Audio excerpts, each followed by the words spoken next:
Best varicose veins చికిత్సనే పొందండి. నొప్పి లేని చికిత్స కోసం సంప్రదించండి ఎవిస్ హాస్పిటల్. నమస్తే రమ్మగారు. నమస్తే జయ. రమ్మగారు, మనం బోధిసత్వ కథలు చెప్పుకుంటూ ఉంటాం కదా, అందులో ఏదైనా ఒక కథ. పూర్వట బ్రహ్మదత్తుడు కాశీరాజ్యాన్ని పాలించే కాలంలో ఈ బోధిసత్వుడు ఒక తెల్లని ఏనుగుగా పుట్టాడట. మామూలుగా ఏనుగులు వేరే రంగులో ఉంటాయి, ఏనుగు రంగు వేరే కదా, తెలుపు రంగులో వచ్చింది.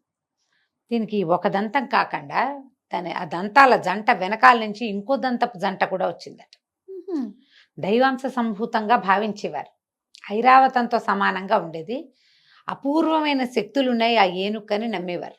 అది ఎవరి మీద ముట్టుకునేది అది కాదు, ఎవరినైనా ముట్టుకుంటే వాళ్ళకి కలిసి వస్తుంది, అడిగితే ముట్టుకోవటం కాదు.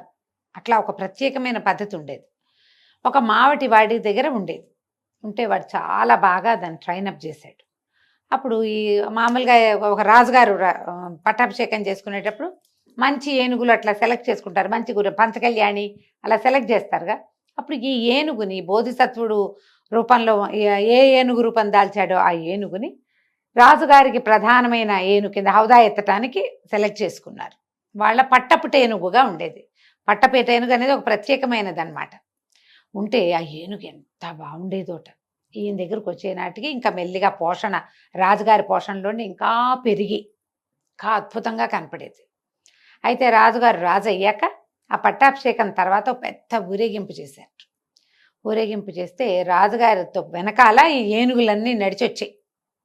ఆయన రథం మీద వెళ్తుంటే ఆ వెనకాల నడిచొస్తున్న ఏనుగుల్లో ఉన్నటువంటి బోధిసత్వుడు ఏనుగును చూసి జనమంతా ఓహో అన్నారట. రాజును వదిలేసి ఏనుగును చూశారు అందరూ, మెచ్చుకున్నారోట. ఏ సందర్భం వచ్చినా మన ఏనుగు, మన పట్టపట ఏనుగు అని దాని గురించే మాట్లాడేవారు. కొన్నాళ్ళకి రాజుగారు స్థిరపడ్డాక ఆయనకి ఏమనిపించేది, ఏమిటి రాజయ్యని నాకే గొప్పతనం లేదు, గొప్పతనం అంతా ఏనుగుంది. ఆయనకి మెల్లిగా ఏనుగంటే ఆ ఇష్టం మొదలైంది.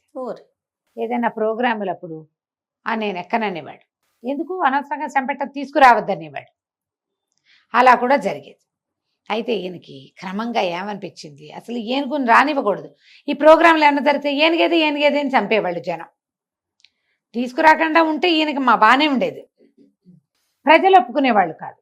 ఆ ఏనుగు వస్తే అందరూ ఆ ఏనుగు చుట్టూతానే తిరిగేవాళ్ళు. దాంతో ఎలాగైనా ఈ ఏనుగుని మట్టు పెట్టేయాలి. ఎట్లా ఏనుగుని ఎట్లా చంపాలి, అంత జంతువుని? సరే బాగా ఆలోచించి మావిటి వాడిని కేకేసేట.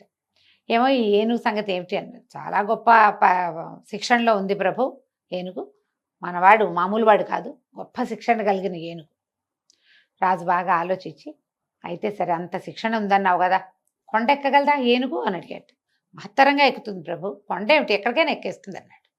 సరే కొండ ఎక్కించు, కొండ శిఖరం మీద కంటే ఏనుగునెక్కి మావటివాడు ఏనుగుని ప్రేరేపించి బాబా పైకి వెళ్దాం పద అంటే ఏనుగు నడవటం మొదలుపెట్టింది. ఏనుగు వెనకాలే మొత్తం రాజుగారి పరివారం కొంతమంది పోయారు. రాజుగారు కూడా వెళ్ళాడు. పైకి వెళ్ళాక శిఖరపు కొస దాకా తీసుకుపోయారు. శిఖరం కోసం మీద నుంచుంది ఏనుగు. ఏమో ఈ శిక్షణ బాగా ఉందన్నావు కదా, ఎంత ఏ పనైనా చేస్తుంది ప్రభు, ఈయన చెయ్యలేనిది లేదన్నాడు. అంటే 3 కాళ్ళ మీద నుంచోమను అన్నాడు రాజు. వాడికి అర్థం కాల, ఏనుగుని కొండ కోసం మీదకి తీసుకెళ్ళి 3 కాళ్ళ మీద నుంచోబెడితే ఉంటుందా? బాగా ఏమనుకున్నాడు, సరే అని బాబా 3 కాళ్ళ మీద నుంచుంటావా అంటే తలొప్పిందట. ఈయన 3 కాళ్ళ మీద నుంచి పడిపోలే, బ్యాలెన్స్ అవుతాను. అందరు చప్పట్లు కొట్టారు. రాజుగారి కొళ్ళు మండిపోయింది. శిక్షణ అయితే బాగానే ఉంది, 2 కాళ్ళ మీద నుంచుంటుందేమో చూపించు అన్నాడు.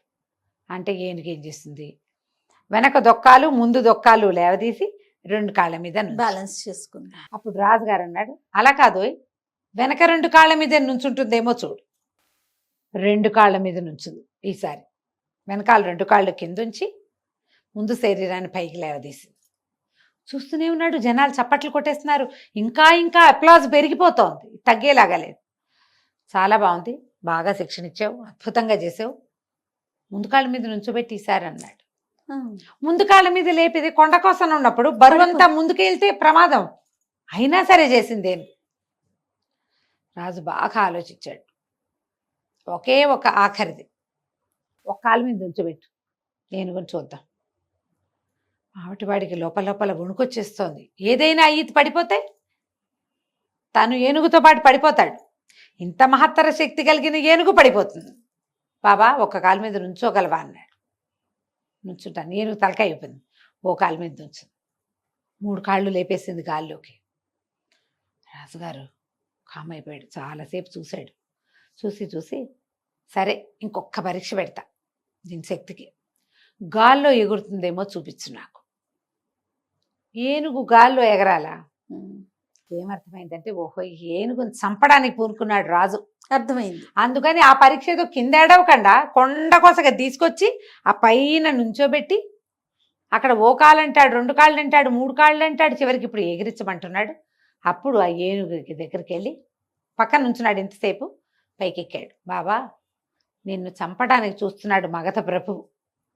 నీ గొప్పని బొడుచుకోలేకపోతున్నాడు. నువ్వు ఏం చేస్తావో గాల్లో ఎగరగలిగితే నీతో పాటు నన్ను కూడా తీసుకెళ్ళిపో. ఈ రాజ్యంలో మనం ఉండద్దు అని చెప్పాడు. రాజు పరివారము చూస్తూ ఉండగా ఏనుగు ఒక్కసారి ఘీంకరించింది.